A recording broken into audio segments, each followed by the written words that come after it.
Let's start today's episode with this quote.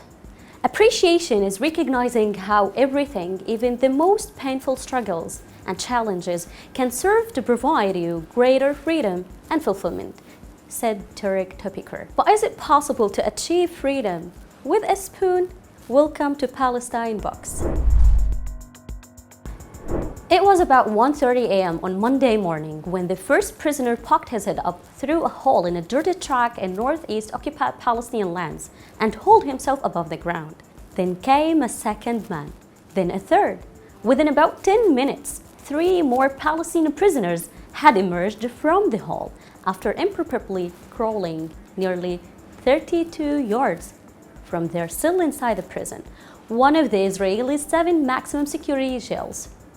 The 6 prisoners have since vanished, and what prison officials say is the biggest Palestinian jailbreak in 23 years back.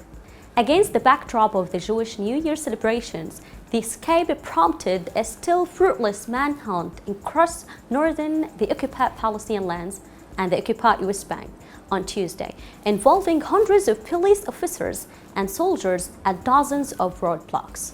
The incident constitutes a rare humiliation of the Israeli security establishment and has provoked alarm about the security lapses that may have aided the fugitives' escape. And it has set off a cascade of rumor and humor, filling social media with memes comparing the escape to the plots of Hollywood movies, as well as unconfirmed hearsay about how the prisoners escaped. What is certain is that the 6 men left their shared cell by removing a small part of the floor of their communal shower cubicle, video released by the prison service showed.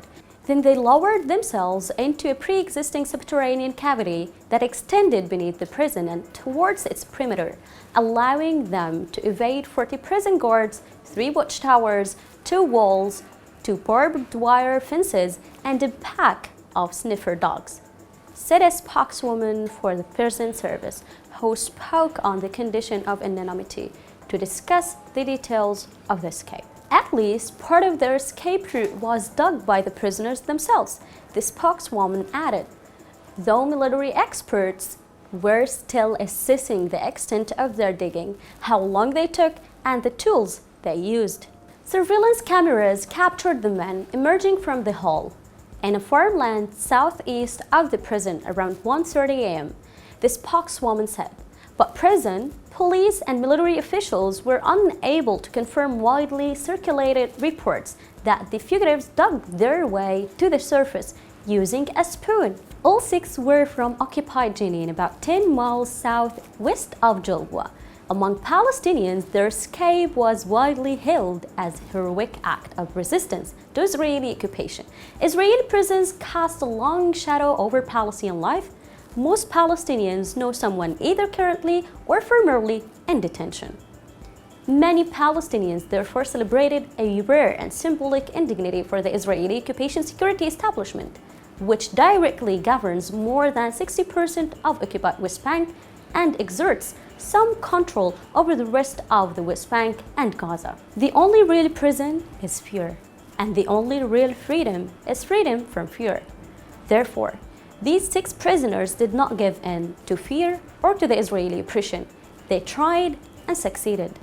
Their story serves as a role model for all victimized people around the world, that those films come from real stories on the ground. This tells us that hope never dies.